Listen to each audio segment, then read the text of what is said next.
Welcome back to the Ultimate Soccer Development Blueprint. Finally, getting around to episode 2. I promise they are going to come faster going forward. We are going to talk about the difference between training and practicing. And this one, I promise you, absolutely massive for your development. Look, there's a huge difference between going outside and kicking a ball around and intentionally training to get better. Yes, training with intent. Now, that being said, I am never saying to that you should not. I am not saying that you should never just go out and kick a ball around and have fun and that sort of thing. I think that's important too. It gets your enthusiasm and your motivation going to just be able to go out and enjoy it without doing a very specific drill and so forth. So please understand, I'm not talking about that, but far too many players do only that, and it doesn't allow them to maximize their potential. It doesn't allow them to improve it the way that it should. When you go out and train with a specific objective, a plan in place. The same thing as going to the gym for the adults that might be watching that know that. And you have a workout program that you follow. And each day you go to the gym, you do specific exercises, specific reps, specific sets, specific weights, and so forth, specific intensity levels. You make a lot more progress than if every day you just go to the gym and be like, oh, what do I do this? I'm going to go through the motions on a couple of sets of this. And then, oh, that looks like fun today. Let me go try that as well. No, when you have a specific plan, that's when you make the most progress. So, and when you practice, you don't have that, right? You just go out, you kick the ball around. It's kind of, I'm going to juggle a little bit.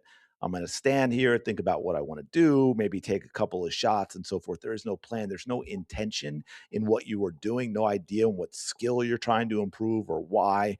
And the difference over time, having that purpose when you train, that is what separates players. That is what separates players who improve quickly, the players who say go from the B team when maybe they're sitting on the bench to starting on the A team in a couple of years, as opposed to players that go the other direction because maybe they're just relying on the fact that have an early advantage in physically or talent wise, and they don't keep up with what they're doing. So anyway, a lot of players, I get this. Okay. Here's what you're going to hear is a lot of players and a lot of parents, because I swear the way kids are scheduled today, it's insane. They're going to say, we don't have time to train outside of the team practices. That should be enough. Look, if you want to get better, you're absolutely going to be able to find the time. The real issue is that most of the time spent is wasted time. You know, I mean, even with 1 hour a week of focused, purposeful, planned training, you can accomplish more than most players who go out 10 hours a week and, they're unfocused. They're not really purposely trying to improve specific skills, right? It's not about more time, although obviously you have to have a certain amount of time, but it's not about more time. It's about the right kind of time and what you are doing when you are out there training. And this isn't just about at home training, okay, mentally, because obviously you're not the one picking and choosing the drills and games that you play at practice. I get that. But you still see this showing up at team practice as well. And what I mean about that is because I've had players like this, and you can see the difference. How many times have you seen players? They're warming up. Maybe it's the beginning of practice and doing sort of a simple rondo, or even it's so basic, it's really more like a keep away than a rondo. Although I know there's similarities, that's an issue for another day. But maybe it's a little cool out, right? So they have their hoodie on or whatever, or their sweats and their hands are in their pockets, and they're flat footed. They're not really moving or pay attention all that much to what's going on.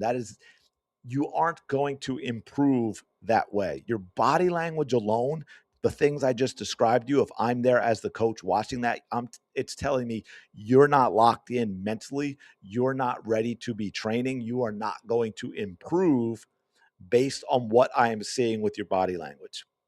Right. Or, you can get even more specifics. They were talking about, pattern passing drills, right? So there's no defense. It's all about the technical work in learning positioning and spacing and all of that. Every team does them, right? So, but a lot of times what you see when there is no defense at all. There's nothing plugged into the drill that allows for a sense of urgency. And so what you get are passes that are slow, passes that are soft, passes that really aren't accurate enough for if it were a game, and it's just good enough. Again, because there's nothing in there that puts any kind of pressure on the player where if the pass isn't exactly what it needs to be in a game, there is a negative consequence. And so you get these bad habits that don't transfer to a game. And then you get into a game and you see the same exact thing. And there's one thing that we see over and over again in American youth soccer is most passes on the ground are not hit hard enough and they're not hit accurately enough. In order to be successful as you get to higher levels, not only may you do you need to hit it right to your teammate's foot if you're playing to them as opposed to playing to space. You may very well have to hit their left foot or their right foot, not just at them, in order for that pass to be successful, right? And I don't think we get that into our players' heads enough. I go out and I use those the pug goals, the little pop-ups, and I have a set of 4-foot ones that I use a lot. And think about that 4 foot. I mean, that's basically, if you can't hit that from 20 yards, you're not hitting a teammate's feet from 20 yards, right? But mentally, players, a lot of things, they think that is something that is difficult, right? And so, I mean, you can know the pattern perfectly, but if you can't hit a firm, hard, accurate ball under pressure, tactic, your understanding of those passing patterns, it means nothing because you're going to turn the ball over. So I want to talk about a drill that I use. It's very basic, but here's where I'm going to get into adding specific things into what is a very basic drill, kind of like what I talked about, but even more basic than passing patterns, in order to get players to practice with the intent that we're talking about. And I started using this when my players are very young. You can use it when they're older as well, actually, especially as a warm up. It can be a very good warm up to get them into the flow physically and mentally, to teach them what focus training actually feels like. And I'll pair players up, right? You pair play the most basic thing. Two players, have them pass back and forth on the ground. Maybe depending on age and technical ability, right? They might be 5 yards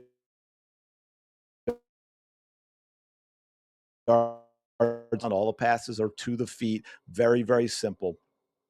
And every single time, what you'll see happens with 99% of players, everything I just said, the passes are good enough to reach the teammate, right? They may not be right to the feet. They may take a half hour to get there. They may pop into the air a little bit, but they're good enough in that situation, right? But there's no pace. There's no urgency. There's nothing that would survive a defender coming on to the player receiving the ball, right? Because it's on them too, right? The way they receive it, not good enough either. They'll get it stopped, but they might be flat footed. They might be using, the wrong foot because, again, no pressure. So maybe they want to use their strong foot when they should have used their weak foot to make the first touch. The first touch may need to be to a specific place if they're to survive a defender, but there's no defender, right? So we can start by adding competitive elements without adding an actual defender. For example, 60 seconds or 30 seconds you can do, right? Younger players might be 30 because 60 might be too long for them mentally. One touch passes, right? If you mess up, if there's a second touch, if there's a bad pass that gets beyond your teammate, things like that, your score resets to 0. So you may start off, you get 22 in a row, you mess up, you go back to 0, you're still in that same amount of time. Instantly, passes become harder, passes become more accurate. Players who are flat-footed are now on the balls of their feet, ready to move and receive passes. They're focused. They're training more with more intent now. And so now you've elevated their level of play physically and mentally. And you can do other things as well. You can add cones. Okay, let's add cones, not in front of them yet, but let's add cones as a gate halfway between them. And by the way, so they don't get too close together, right? You can have a cone off so that They have to be behind it to receive the pass. The cone's not part of the play, but you know what I mean? And the other player has to be beside. So if you're going 5 yards, you keep them at least 5 yards apart. But now we add cones as a gate, as gates halfway between them. And again, going to technical ability of your players, depending on age and stuff, how wide do you want to make them? So if a pass does get a little angled, they can still, through an angle, have a good chance of getting it through. But with your older, more technical players, you might only have those cones 18 inches apart. Whereas the younger players, maybe you have them, 2.5 feet apart. Now you can also add that same gate in front of each player as well. And now the ball has to pass through all of those gates to count. Does that make sense? Players are no longer babying the ball. The intensity level jumps up. The focus jumps up. That is training, right? When you first do it and there's none of that involved and they're just passing back and forth, they're practicing. And I know it's a little bit of semantics, but I use training and practicing and giving you those definitions so that you understand when I mention one of them, what it is that we're talking about. Now, I want to make something very clear about this, especially for parents. This goes back to what I said earlier, but I want to reinforce it. There's nothing wrong with going outside and just knocking the ball around for fun, right? Just like basketball players might go to the local court and just throw up some shots, right? From different areas, wherever they get the ball, wherever they feel like dribbling to, whatever they feel like doing, where they're not necessarily training, but they're just shooting around. That is perfectly fine. There's nothing wrong with that. There's nothing wrong with going out and just juggling a little bit, going out, maybe getting a friend and playing soccer, golf. All of that stuff helps us to remember why we love the game. I'm just saying that that is separate from actually going out and training with intent to become a better player. If you want rapid improvement, if you want to actually move up levels, you need a plan.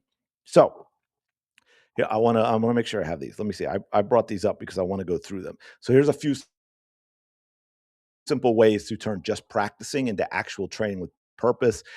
10-minute ball control patterns. I have some of those on the channel. You can go to thesoccerspecialist.com if you're not getting the free email newsletter, and you'll see on the right a 7-day ball control plan where you sign up for that. You will get the entire thing.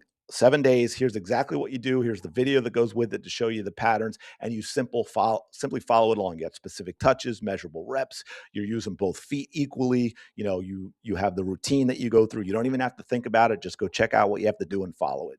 Wall work, right? Same type of thing. If you have access somewhere where you can go to a brick wall or any kind of wall, cement wall for, like the usually see sometimes for tennis or what have you, it is your best friend. You can work on, one touch passing. You can work on all different things. Punt it, pick it up and punt it off the wall. So you can work on controlling the ball and bringing it down with different parts of your body in terms of trapping, right? The thigh, the foot, the chest, all of those things. You can work on specific two-touch patterns, left, right foot requirements, and you can set up cones so that you can decide whether it's a good, clean touch or a bad one, right? Maybe you have two cones, you're working on an angled touch away from a defender. You whack it off the wall, it comes to you. Your first touch needs to go through those two cones. Your next touch needs to be before a third cone or what have you. So you consider that a clean touch, right?